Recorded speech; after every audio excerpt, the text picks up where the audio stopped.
క్రీస్తునందు ప్రియమైన సహోదరి సహోదరులకు యేసుక్రీస్తు నామములో శుభములు. దేవుని యొక్క కృప మీకు కలుగునుగాక. ఈరోజు దేవుడు మనకిచ్చిన మాట యెహెజ్కేలు గ్రంథము 26వ అధ్యాయము 3వ వచనం. ప్రభువైన యెహోవా సెలవిచ్చినదేమనగా, తూరు పట్టణమా, నేను నీకు విరోధినైతిని.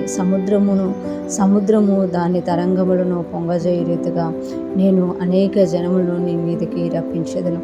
ఈ మాటలు మనము యెహెజ్కేలు గ్రంథంలో ప్రవచన రూపంగా మనము చూస్తున్నాం అన్నమాట. ఇక్కడ అంటున్నారు కదా, ప్రభువైన యెహోవా సెలవిచ్చినదేమనగా, తూరు పట్టణమా, నేను నీకు విరోధినైతిని. తూరు పట్టణంతో మాట్లాడుతున్నారు, అంటే ఒక దేశంతో, ఒక పట్టణంతో ఇక్కడ దేవుడు మాట్లాడుతున్నమాట. ప్రవచన రూపంగా ఇక్కడ తెలియజేస్తున్నారు. తూరు పట్టణమా, నేను నీకు విరోధినైతిని అంటున్నారు. ఎందుకు దేవుడు విరోధి అయిపోయారు? తూరు పట్టణం చేసిన తప్పేంటి అనేది మనకు తెలియాలి అని అంటే మనము 2వ వచనం చదవాలి. యెహెజ్కేలు గ్రంథము 26వ అధ్యాయము 2వ వచనము. నరపుత్రుడా, యెరూషలేమును గూర్చి, ఆహా, జనములకు ద్వారముగానున్న పట్టణమును పడగొట్టబడెను, అది నా వశమాయను, అది పాడైపోయినందున నేను పరిపూర్ణం నొందితిని అని తూరు చెప్పెను గనుక. అంటే నరపుత్రుడు అంటే యెహెజ్కేలు గ్రంథంలో మనం యెహెజ్కేలుకి ప్రవచనం చెప్పాల్సి వచ్చినప్పుడు ప్రతిసారి దేవుడు నరపుత్రుడాన్ని సంబోధించినట్టు మనం చూడగలం. యెరూషలేమును గూర్చి, ఆహా, జనములకు ద్వారముగానున్న పట్టణము పడగొట్టబడిన. యెరూషలేము అంట పట్టణములకు ద్వారముగా ఉండేదట, కానీ దాన్ని పడగొట్టబడినట. అది నాశనమైను, అది పాడైపోయినందున నేను పరిపూర్ణము నొందితిని అని తూరు చెప్పాను కనుక. అంటే యెరూషలేము పాడైపోయింది కనుక, యెరూషలేము పడగొట్టబడింది కనుక, యెరూషలేము నాశనం అయిపోయింది కనుక నేను పరిపూర్ణము నొందితిని అని తూరు చెప్పుకుందట.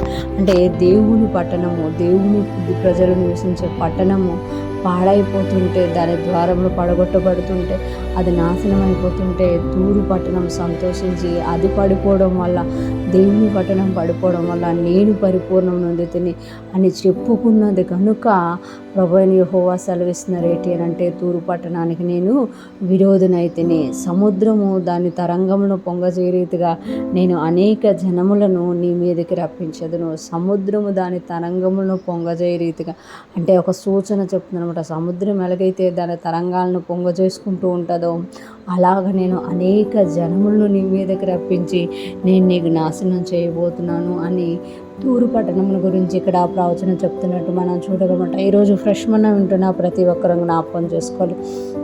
దేవుడు ప్రతిదీ చూస్తున్నమాట. ఎవరి విషయంలో మనం ఏది చేస్తున్నాము అనేది దేవుడు చూస్తున్నమాట. ఆ చూసిన దేవుడు ఇలాగ విరోధి అయినప్పుడు మాట్లాడతారన్నమాట.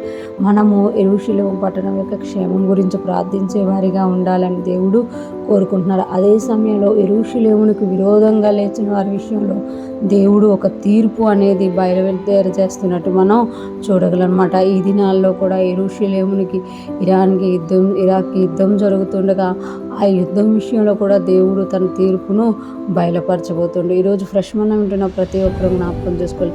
యెరూషలేము పట్టణాన్నే దేవుడు కాపాడుతాడు. యెహోవా యందు భయభక్తులు కలిగిన ప్రతి ఒక్కరిని కూడా దేవుడు కాపాడుతాడు. నీకు విరోధంగా ఎవరు లేచినా కూడా వారికి విరోధంగా దేవుడు లేస్తున్నారనమాట. అటువంటి గొప్ప కృప కలిగిన మా దేవుడిని మనం కలిగినందుకు దేవునికి స్తోత్రాలు చెల్లిస్తూ, నువ్వు దేవుణ్ణి స్తుతిస్తూ ఇంకా మనం ముందుకు సాగిపోదాం గాక.